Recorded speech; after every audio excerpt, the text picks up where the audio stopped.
Back to life.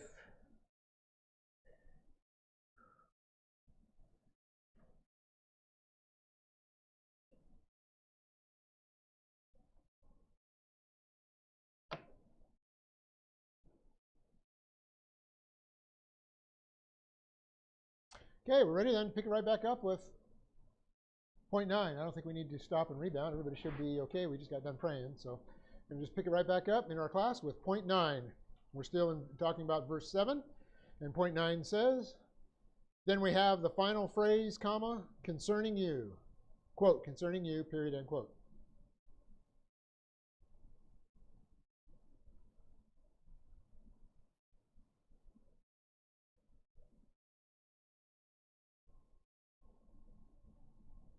This final phrase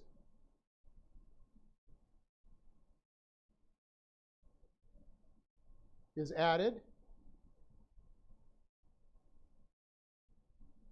to make this whole point personal.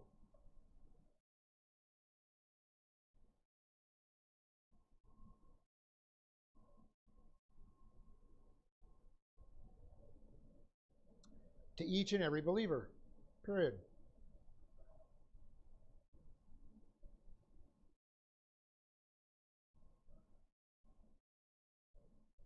God always has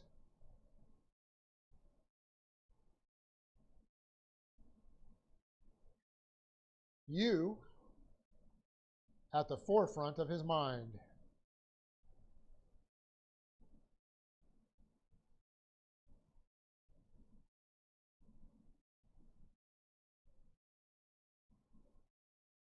He is infinite. He is infinite. And therefore has infinite ability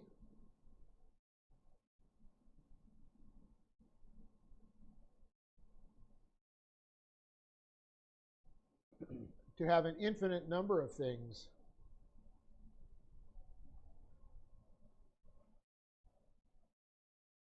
at the forefront of his mind.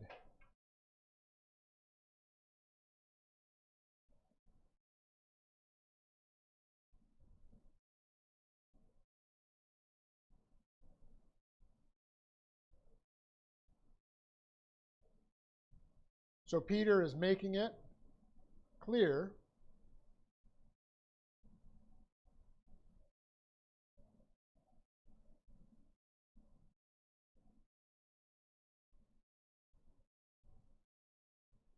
that you are never to refuse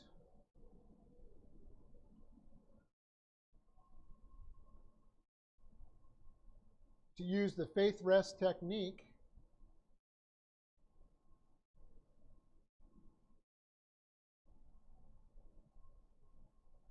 because you think God is too busy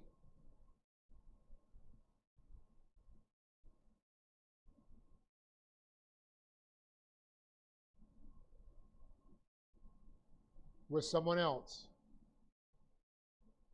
Period.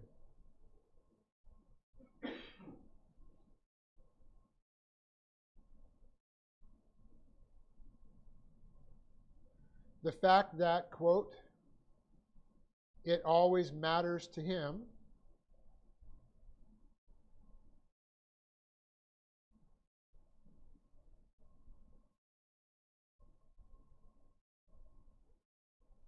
concerning you, end quote. So the fact that it always matters to him concerning you is a fantastic promise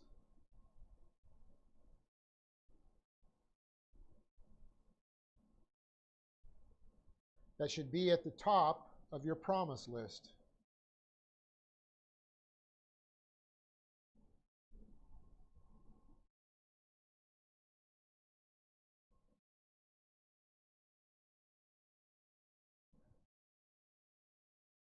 See, one of the things we have to remember is that this package of anxiety, right, this anxiety that we're to cast to him, has both internal and external, or I should say external and internal sources, right?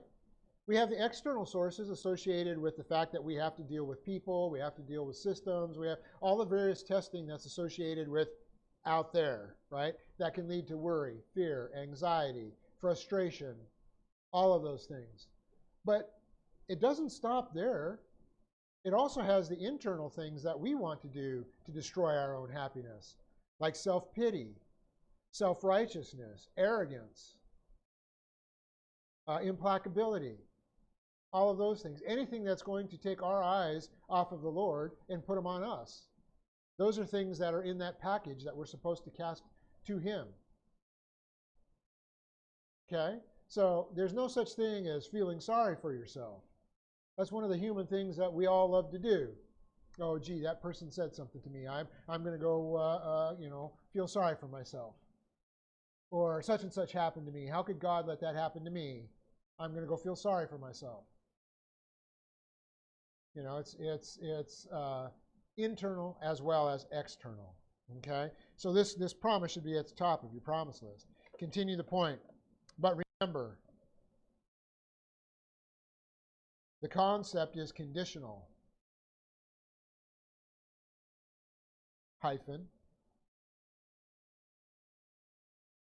So, but remember, the concept is conditional, and then I have a hyphen.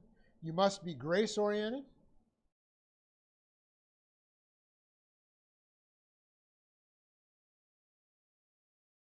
And use the faith rest technique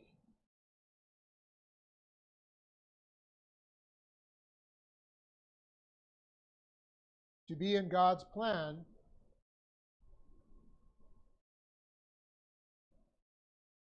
and receive His positive grace.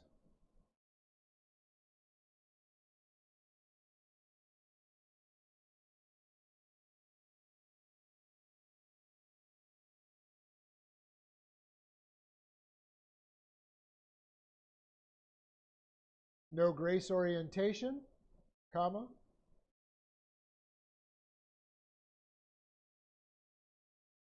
No relaxed mental attitude.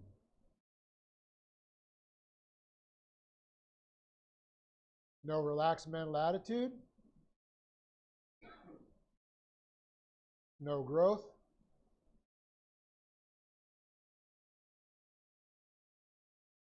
No growth, no grace. By that, of course, I mean positive grace. Okay?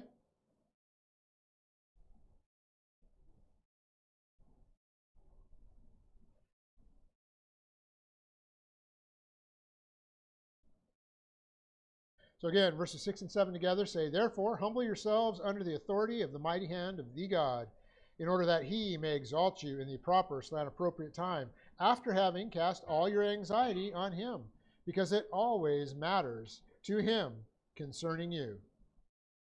Now we're ready for verse 8. And verses 8 and 9 are going to give us some additional instruction for proper function. We're also going to see who is the enemy of the believer. And just like verses 6 and 7 creating one sentence, verses 8 and 9 are also going to create one sentence. So verse 8 will end in a semicolon because it won't finish the sentence. The sentence won't be completed until verse 9. But we're going to get some really cool information coming through verse 8. Okay? So let's go ahead and get started. Verse 8 starts off, says, Be sober, slant, and then open parens with 2 lines through it, which is kind of weird that I don't have. If I want to touch my screen, I'm touching it and nothing's happening. It's because it's not a touch screen, Paul. Come on. There we go. Be sober, slant, well-balanced, and with self-control. For those of you that are on the web, you'll see that I left off the other double line. The well-balanced and self-control has got to have equal signs or double lines through it. It's not needed in the Greek, but it's needed in the English to help us give a better understanding of what be sober means. Okay? And since I did it as a PDF, I can't change it for what's on the web. So it says, Be sober, slant, well-balanced, and with self-control. Comma. And here, we start with an aorist active imperative. So we know it's a command. Imperative, and then here's the second person plural of nepho. N long E, PH long O. Nepho. And napho's basic meaning is to be sober as opposed to being drunk.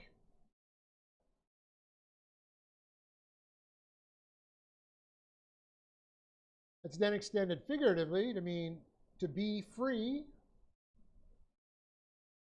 from every form of mental and spiritual drunkenness.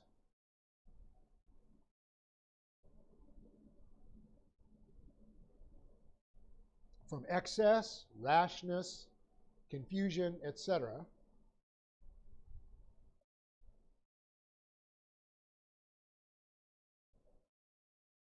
And then it's extended to mean further to mean be well balanced and with self-control.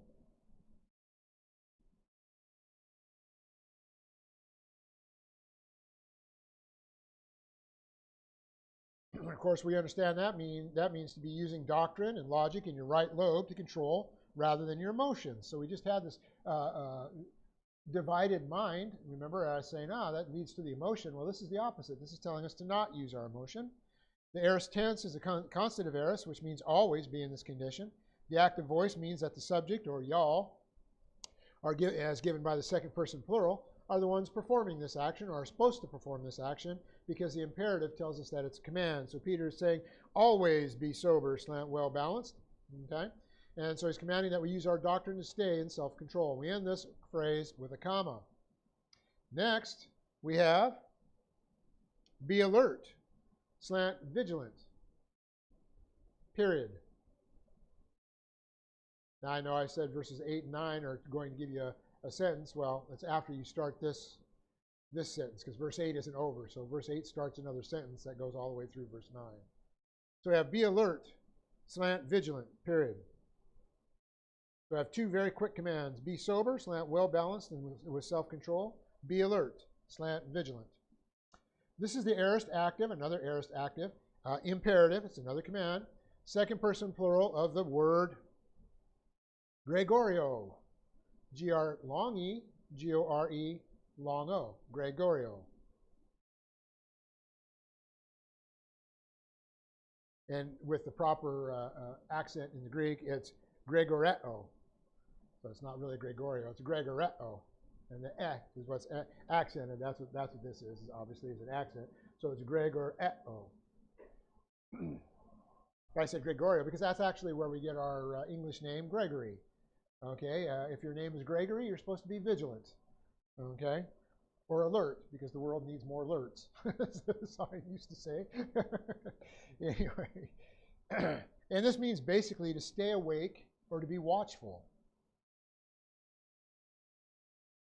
To stay awake and be watchful. It's then extended to mean to be in constant readiness, to be on the alert or be vigilant.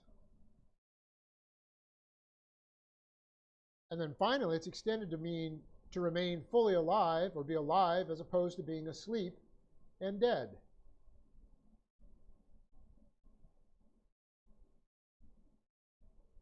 Here, the concept is to be alert and or vigilant as a warrior in the angelic conflict. It means to keep on guard at all times for assault from the cosmic system.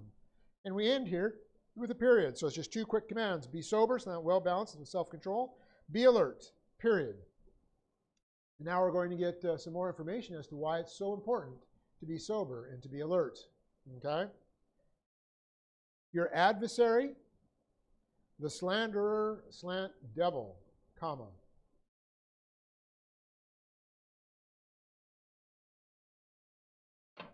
Remember, there's plenty of demons. There's only one devil. You'll hear people say devils a lot of times and try and make it plural. There's only one devil. Satan, that's another name for Satan, slanderer. So your adversary, comma, the slanderer, devil, comma.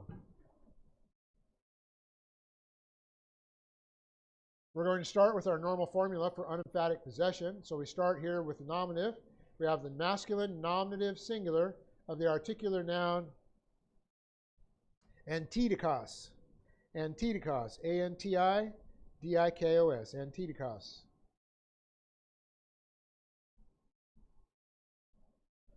And antitikos is obviously compound, obvious to me. If you've been studying some Greek, it might be obvious. Anti is usually a prefix that's that's attached to words, and that's what we have here.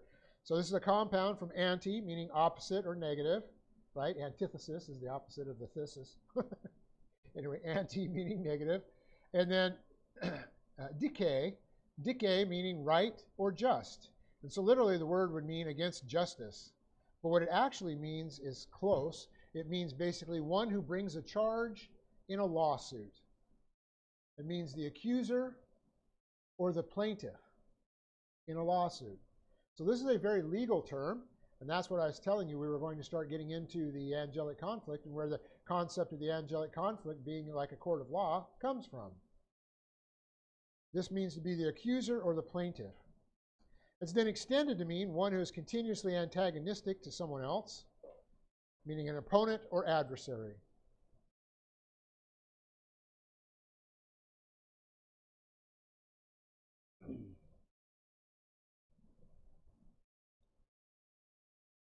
Of course, the fact that the being that we are going to reference here is always an accuser of us and always our opponent, that's best expressed by the word adversary. Okay, so that's why I've done adversary. The adversary is always against us and will do what it can to try to get to us. Then, in this formula, we have the genitive plural of the second person personal pronoun su, meaning you, and in the or you all, and in the genitive it means of you all. So altogether we have the adversary of you all, which means your adversary.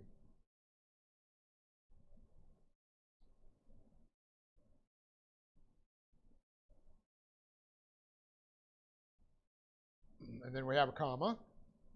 And Peter doesn't stop there. He's going to give us the next noun, which is going to define the adversary very clearly for us.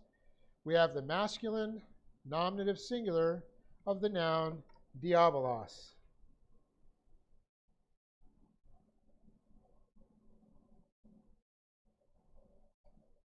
Bet you thought that was a Spanish word, huh? It's actually Greek. The Greek took it, and the Spanish took it from the Greek. So we have diabolos.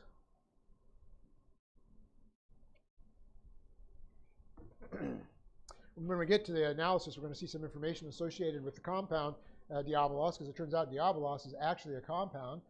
Dia means through, and balo means throw. And so diabolos means to throw through, which actually means that he is trying to completely gut us. Okay, trying to go through us. But we'll get that when we get down into the analysis. But the basic meaning of the word here is one who engages in slander. So they're throwing the words through us, trying to destroy us. And then it's extended to be a descriptive name for Satan. And we translate it devil.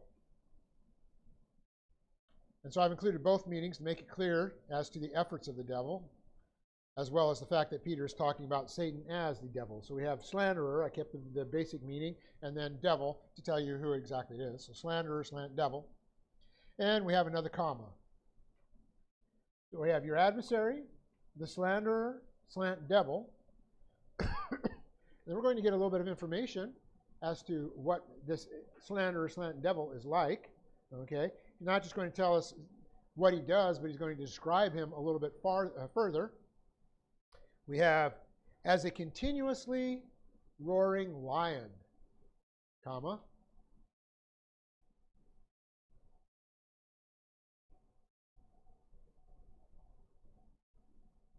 Now, if you've ever been to the zoo, you may have thought you heard a lion roar. Sometimes at the zoo, they will make noise that sounds like a roar, but it's more like a giant purr.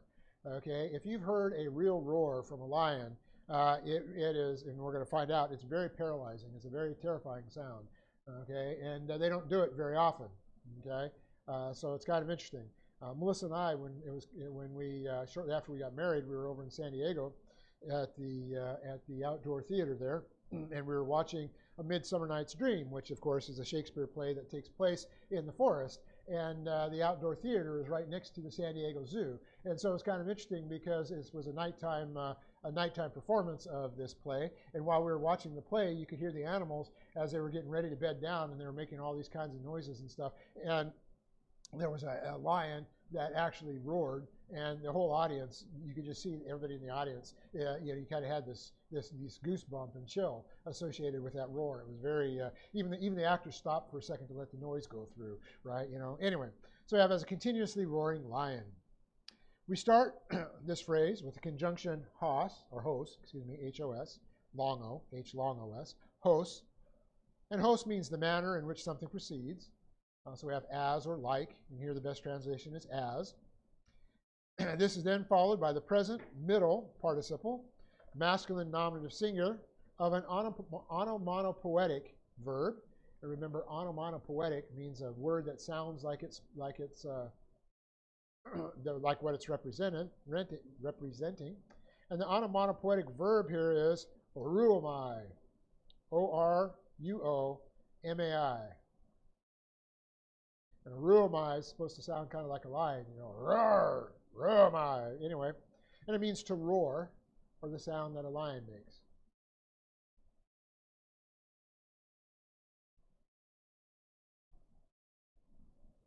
We have onomatopoetic words in English when we talk about buzz.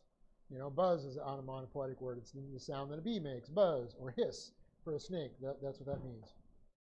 The present tense gives us continuing action, and the participle makes this a verbal adjective. So we're talking about, it's describing Satan. To bring it into the English, we use a gerund, so we have roaring. And to get the continuous action in there, we have continuously roaring. So as a continuously roaring lion. Peter then gives us who is roaring. We have the masculine nominative singular of the anarthrous noun, leon. L-E, long O-N, leon. That should be a long O. Normally I try to do them. See, omega, usually I try to make capital, and I just messed it up here. I probably was auto-corrected by my silly computer that tried to tell me that it's Leon as a name.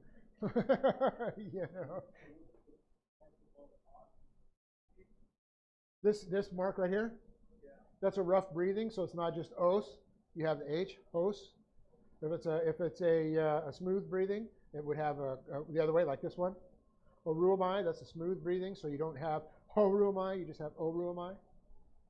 So you have rough breathing and smooth breathing. Okay?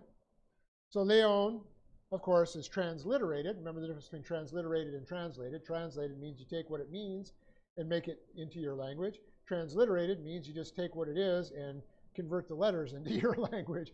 And so leon becomes lion. Okay? So next, then, we're going to have even more information on this beast. So we have, as a continuously roaring lion, constantly prowls around, seeking someone to swallow up, slant, devour, semicolon.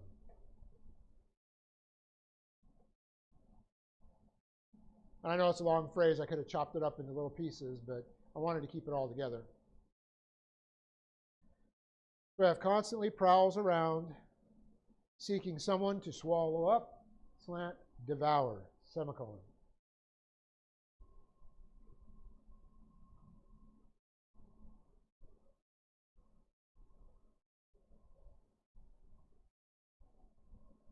This begins with the present active indicative, third person singular, of a verb, peripateo.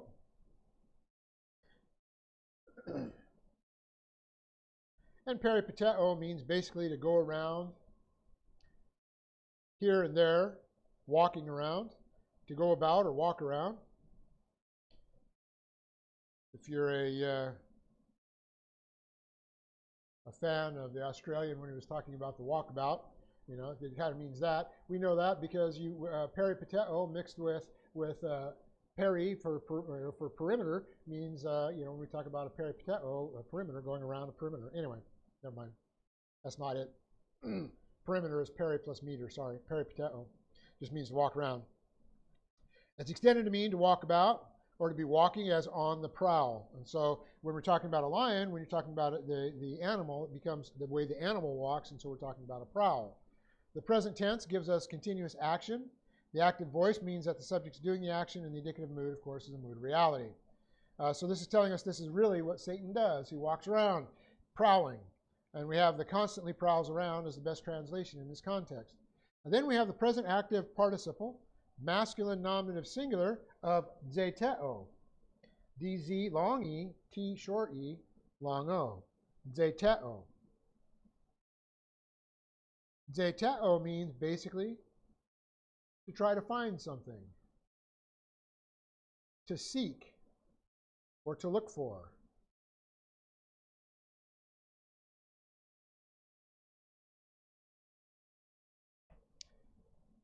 But it's extended to mean to devote serious effort to realize one's desire or objective. It means to strive for, to aim at, try to obtain.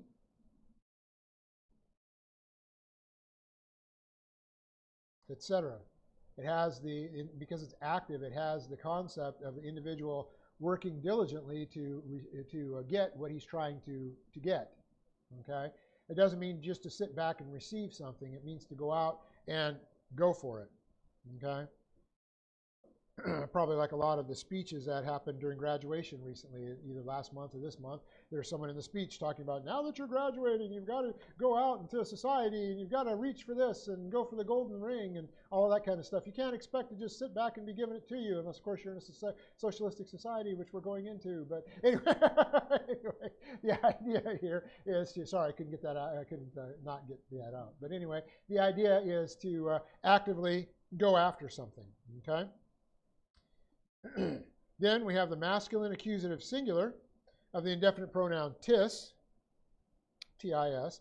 This word means anyone, anything, someone, something, many a one or many a thing, etc. And here the idea is someone with the obvious idea of being a believer. Satan goes after everybody, but he's going after a believer predominantly. And so I left it as someone, though. I didn't translate it as believer because it's not the word for believer. It's someone. There is a little grammatical criticism here. If you happen to have a Greek New Testament, particularly the Nessa All in 26th edition, you'll see this word in brackets, meaning that some translators don't believe this word is really in the text, and so they would include it in a translation in italics. Okay. However, when you go through and do the word study, you find that almost all of the older manuscripts, including Aleph, which is represented by the Aleph in the Hebrew, Aleph and Papyri number 81, both of which are 4th century documents, they have this word included. It isn't until you get to the later century documents, like the 9th and 10th century, that there starts to be criticism as to whether this word is included or not, and probably because someone dropped it out between the 4th century and the 10th century. So anyway, I have included it, and I haven't put it into italics. I'm leaving it as someone just like that. Okay. I say this because you may run into somebody who says, well, that's not what it says. I've got my Greek text here and it doesn't say that. Well, it does. Okay. Then we finish with the aorist active infinitive, and it's the verb katapino, K-A-T-A-P-I-N-O, katapino.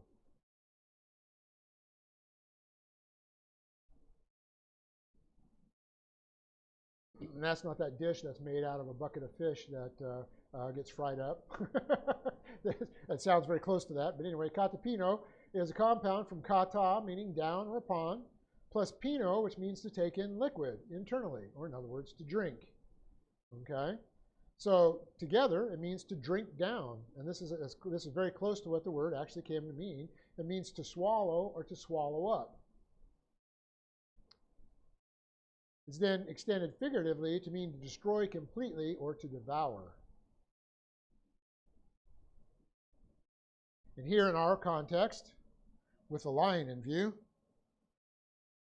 we have to devour, and that's why I've used the compound translation, to swallow up, slant, to devour. And the reason that the Greeks used, you would think that devour would be to eat up as opposed to swallow up, okay?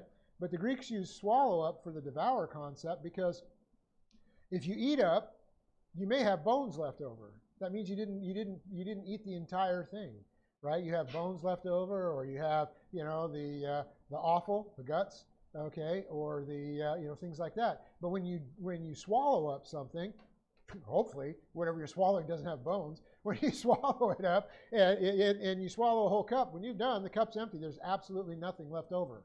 right? And so that's why the Greek used the concept, right? You know, we would tend to use devour, thinking that you're going to rip it apart and eat it all. Well, they use swallow up because when you swallow something all the way up, there's none left.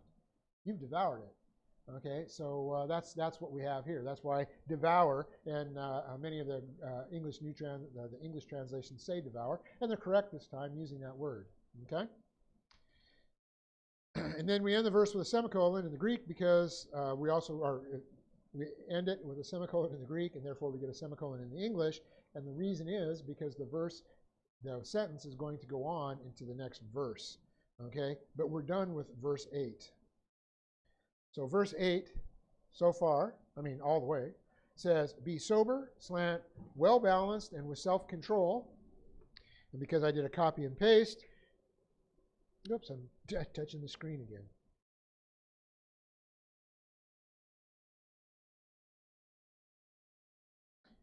Be sober, slant, well-balanced, and with self-control, comma, be alert, slant, vigilant, period. Your adversary, the slanderer, slant devil, as a continuously roaring lion, constantly prowls around, seeking someone to swallow up, slant, devour, semicolon. Okay, we've got the verse. Let's go ahead and get the analysis.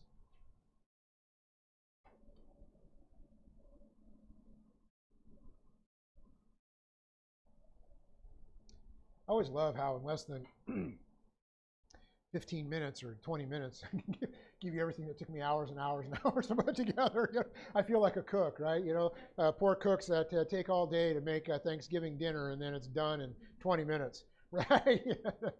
That's kind of what it's like.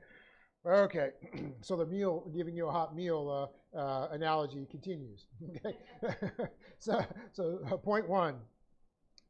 Peter is now giving us information concerning our enemy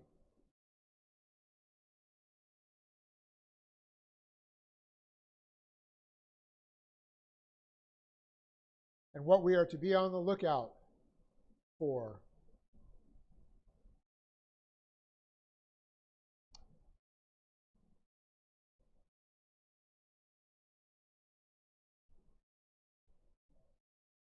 This information will continue into verse 9.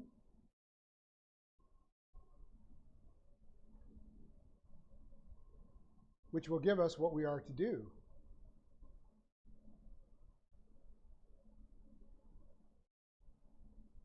And actually, the first two commands of verse 8 also tell us what we're to do. But I didn't state it that way. Okay? Point 2. We start with the aorist active indicative.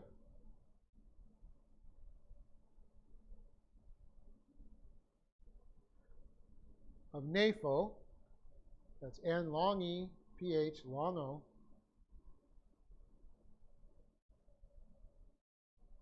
which means to be sober,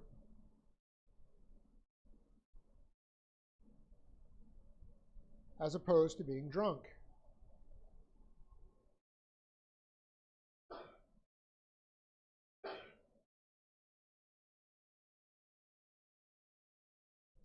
Subpoint A.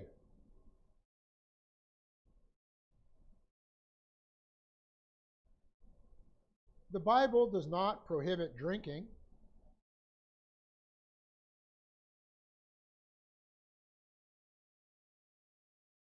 but it does prohibit being drunk.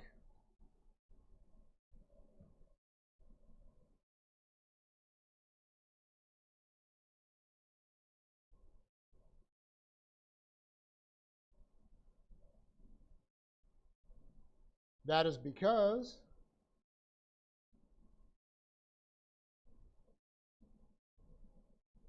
being drunk inhibits your ability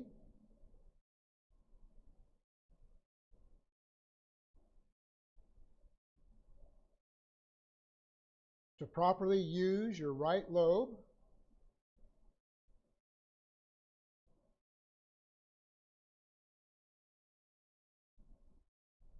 for your doctrinal norms and standards, period.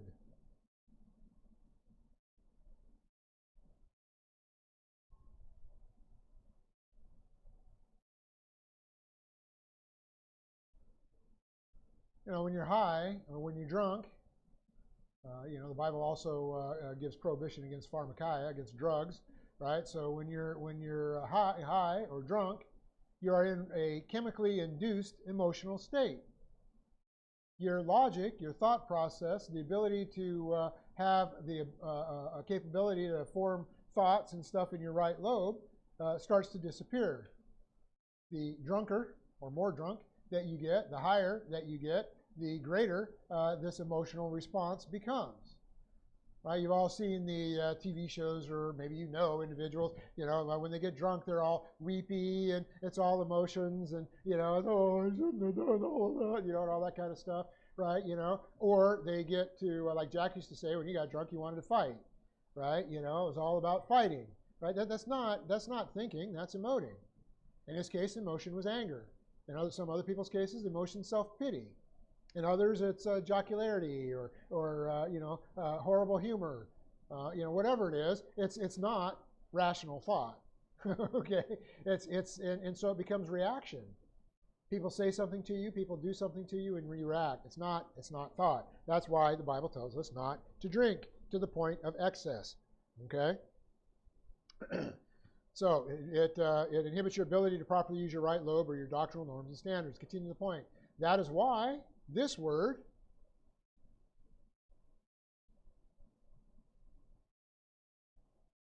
is extended to mean, quote,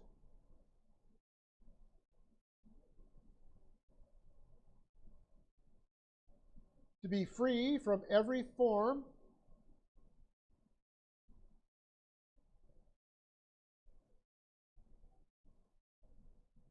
of mental and spiritual drunkenness.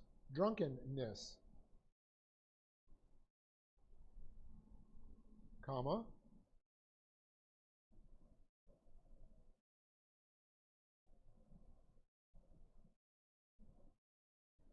Okay, to be free from every form of mental and spiritual drunkenness, comma, from excess, comma, etc., period, end quote.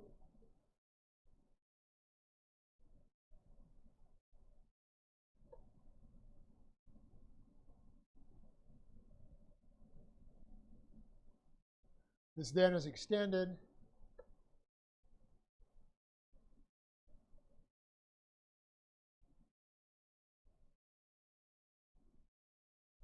to mean to be well balanced and with self-control.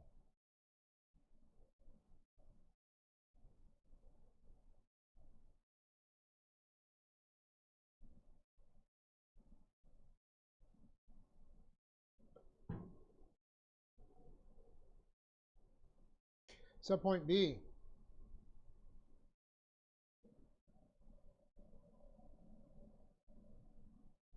This means to have doctrinally based stability.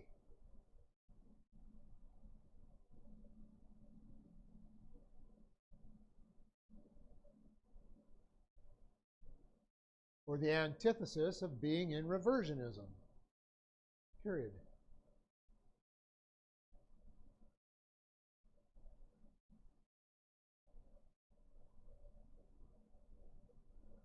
Once again, Peter is commanding us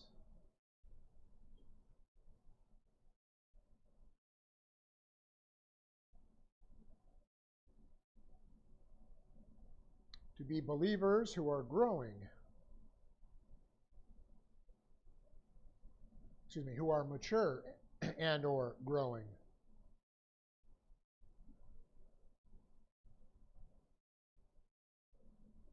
So with our understanding of the soul, our understanding of doctrinal information, our understanding of how the plan of God works, what this is telling us, simply by telling us to be, sober, to be stable, and to be away from any form of spiritual drunkenness, we know that we're supposed to have an edification complex. We know that we're supposed to have doctrinal-based norms and standards, doctrinal vocabulary and categories. We know everything associated with that which is in the right lobe. So the idea is that we are to have this stability, okay? Subpoint C. The aorist tense is a constative aorist.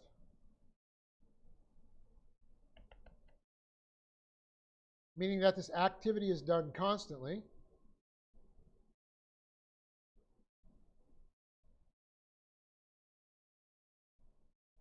And of course, conscientiously.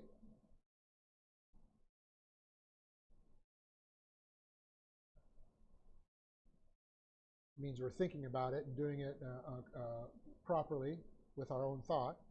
Constantly and of course conscientiously under the authority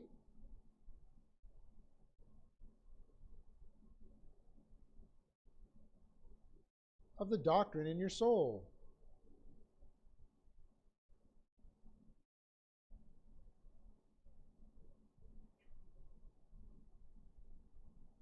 So the idea here is it also includes the fact that you're to obey not only your soul, obviously, but all God-ordained authorities, such as the laws of divine establishment. Okay, this first command is telling us that we're supposed to obey the laws of divine establishment. The laws of divine establishment are principles of authority. They're based on three major areas. We have the government as over national entities, that's authority. The parent over the child. The right man over the right woman. All of these things are parts that are supposed to be in your right lobe and are supposed to be what you use when you are stable, so that you don't allow Satan to come after you. Satan's not supposed to be able to get you because, first of all, you have authority over your own soul. Then secondly, if you're married, you have authority over your wife, or as a wife, your husband is protecting you with his authority. And so you can ward off Satan and his minions from that perspective. Then as a family, then as a nation. If you have a properly functioning government, it's supposed to give you the freedom to be able to operate under Bible doctrine, under the laws of divine establishment. It's supposed to create laws that protect that freedom, not destroy it. It's supposed to create laws that allow you to get doctrine, that allow you to function properly with doctrine, that don't make you make a choice between the government or the Bible. That's where we're going pretty soon. Pretty soon you're going to have to make that choice. Do you do what the government says or do you do what the Bible says? Okay? So the idea, though, is that all of these authorities are associated with this being sober. It's not just, it's not just the information in your soul. It's using that information in your soul to be protected. Okay, and then we're ready for point D, which is where we're going to have to pick it up next week. Okay, we got a lot of good information. I'm going to give you some good information about lions too. So with that, we will pick it up next Sunday, which will be Father's Day, actually. And so if you'll stand, we're going to go ahead and close with a song.